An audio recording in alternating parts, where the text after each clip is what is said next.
अब कहीं कोई गुंजाइश नहीं है। जिस सिंबल को मैं प्राप्त किया हूँ, ये सिंबल प्रभु श्री राम को भी संकट के समय पार लगाया था, अब भरत की भी नैया पार लगाने जा रहा है। मैं हाउस नाऊ मधुबन को देखा है, ऐसे गवर्नर का बेटा जिसके ऊपर अरबों रुपए के घोटाले का आरोप है, सीबीआई कोर्ट में चार्जशीटेड है, ऐसे व्यक्ति को प्रधानमंत्री जी मैं आपको कहना चाहता हूँ, दूसरे के घर में परिवारवाद, जनता पार्टी ने परिवारवाद, पूंजीवाद को राजनीति में बढ़ावा दिया है, देश पूंजीपतियों के हवाले करने की बात तुली हुई है। हम लोग घुटन महसूस कर रहे थे, लेकिन अपनी राजनीतिक प्रतिबद्धता के नाते पार्टी में मंडल अध्यक्ष है, ना से इस विधानसभा में रहने वाला कोई व्यक्ति जिले का महामंत्री, जिले का मंत्री है।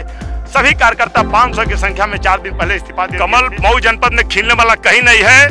हम क्या जो कमल को खिलाने वाले हैं वही कमल को रोकना चाहते हैं। भारतीय जनता पार्टी में ऐसे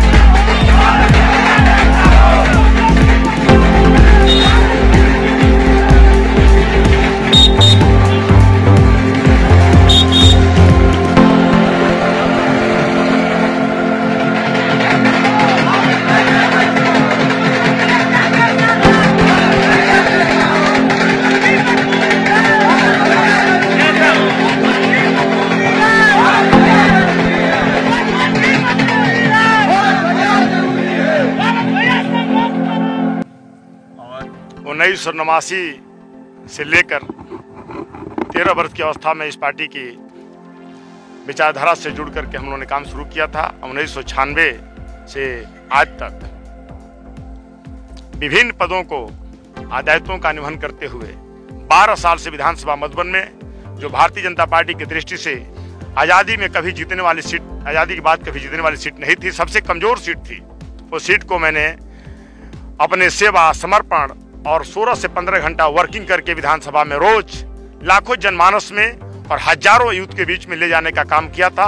लेकिन भारतीय जनता पार्टी ने देश की राजनीति का सूचिता, प्रतिबद्धता, वैचारिक राजनीति का अंत किया है। भारतीय जनता पार्टी ने परिवारवाद, पूंजीवाद को राजनीति में बढ़ावा दिया है, देश पूंजीपतियों के हवाले करने की बात तुली हुई है। हम लोग घुटन महसूस कर रहे थे, लेकिन अपनी राजनीतिक प्रतिबद्धता के नाते पार्टी में बने हुए थे। मेरे मित्र, मैं कहना चाहता हूं आपके चैनल के माध्यम से, भारतीय जनता पार्टी पंडित दीनदयाल उपाध्याय के विचारों से भटक गई है, अंत्योदय और मानव एकात्मवाद से भटक गई है। अब भारतीय जनता पार्टी राजा के बेटा को राजा बनाना चाहती है या रानी के बेटी को रानी बनाना चाहती है।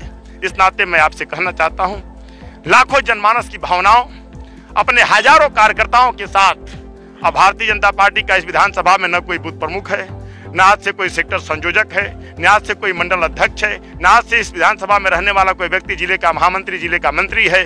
सभी कार्यकर्ता 500 की संख्या में 4 दिन पहले इस्तीफा दे दिए थे और जनमानस बिल्कुल उद्वेलित है। किसी भी कीमत पर ऐसे प्रत्याशी को बर्दाश्त करने के मूड में नहीं है, जो प्रत्याशी मधुबन के विकास को और मधुबन के सम्मान को कभी देखा भी न हो, जो मधुबन में कभी आया भी न हो, जिसको जनता कभी ना आंख से देखी है, ना वो मधुबन को देखा है। ऐसे गवर्नर का बेटा जिसके ऊपर अरबों रुपए के घोटाले का आरोप है, सीबीआई कोर्ट में चार्जशीटेड है, ऐसे व्यक्ति को प्रधानमंत्री जी मैं आपको कहना चाहता हूं, दूसरे के घर में परिवारवाद, वंशवाद देख रहे हो, आप पहले अपने नीचे देखने का काम भी करना चाहिए।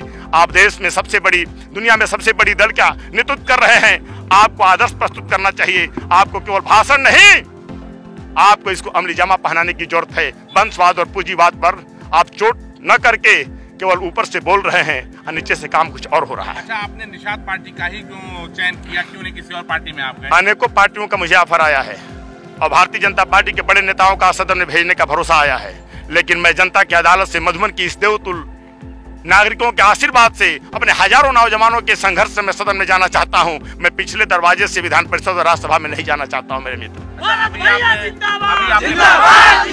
और निषाद पार्टी का चयन इस नाते किया हूँ, अभी आपने भाषण में अपने चीज मैंने मुकेश साहनी के पार्टी का अपने चयन इस नाते किया हूँ। मुकेश साहनी उत्तर भारत की राजनीति में दबे, कुचले, शोषित, वंचित और आजादी के 70-75 साल बीतने के बाद भी जो समाज आज भी घाघरा और नदियों के किनारे झुग्गी झोपड़ी, घास फूस और प्लास्टिक में जीवन यापन कर रहा है, और समाज के सारे निषाद, मल्लाह, कुम्हार, हजाम, लोहार, नाई, बड़ई, रायभर, चौहान, पाल, गडरिया, सारे समाज का और सामान्य वर्ग के लोगों का भी समायोजन करते हुए निषाद, ये जो अपनी पार्टी है वीआईपी पार्टी, उत्तर भारत की राजनीति में एक भविष्य है। बिहार में चुनाव लड़के 4 सीट पर विजय प्राप्त की है और मैं कह सकता हूं कि बिहार सरकार में कैबिनेट मंत्री के रूप में मुकेश सहनी जी हैं और मैं उनके साथ संघर्ष करके वीआईपी पार्टी को बिहार सहित उत्तर प्रदेश की सत्ता के केंद्र पर स्थापित करना चाहता हूं। और आपसे मैं भी कह रहा हूं मेरे मित्रों, अभी आपने एक चीज बताया था जब आप भाषण के दौरान आपने बताया कि भारतीय जनता पार्टी से आपके पास कॉल आई थी और आपको तरह तरह का प्रलोभन भी दिया जा रहा था, राज्यसभा वगैरह से मनोनीत करने की बात की जा रही थी। हम कह रहे थे कि सदन में आपको भेजा जाएगा। अच्छा, आपका उत्तर क्या था? हमारा उत्तर था कि आपने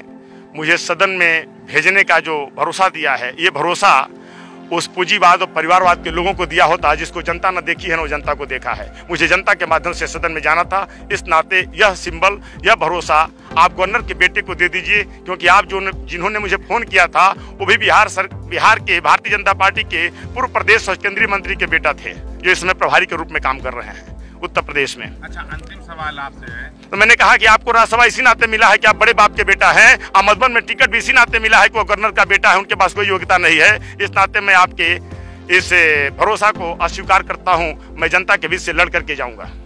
आपसे अंतिम सवाल ये कि अगर भारतीय जनता पार्टी अगर आपकी शक्ति को, जनशक्ति को देखते हुए दोबारा अगर ऑफर करे कि आप हमारे सिंबल से लड़ जाए तो आप कहीं कोई गुंजाइश नहीं है। जिस सिंबल को मैं प्राप्त किया हूं, ये सिंबल प्रभु श्री राम को भी संकट के समय पार लगाया था। आप भरत की भी नैया पार लगाने जा रहा है। मैं हाउस में आ रहा हूं। मैं भाजपा वालों से कहना चाहता हूं, मैं हाउस में आ रहा हूं। जिसकी आवाज को दबाना चाहते थे, जिस गरीब के बेटा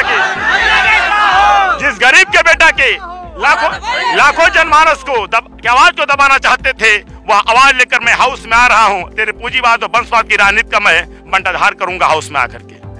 बगावत के भरपूर मूड में कमल को उखाड़ फेंकने के लिए नाव से। कमल मऊ जनपद में खिलने वाला कहीं नहीं है। हम क्या जो कमल को खिलाने वाले हैं वही कमल को रोकना चाहते हैं। भारतीय जनता पार्टी में ऐसे लोग घुसे हुए हैं जो भारतीय जनता पार्टी को उत्तर प्रदेश से चुनाव जीतना देना नहीं चाहते हैं। हमसे कुछ कहवाइए मत, इतने में कहना चाहता हूँ। हम बागी नहीं देखते, हम समाज सेवा जो कर रहा है, समाज के बीच जो रहता है, हम उसे ढूंढ के टिकट देते हैं, ना कि पूंजीवाद को। जो इसमें काबिलियत देखे हम लोग, माननीय मंत्री जी हमारे बोले, हम लोग आए, से बात किए और उसे पार्टी का सदस्यता ग्रहण कराए और सिंबल दिए, आप जिस पार्टी से चुनाव लड़ेंगे।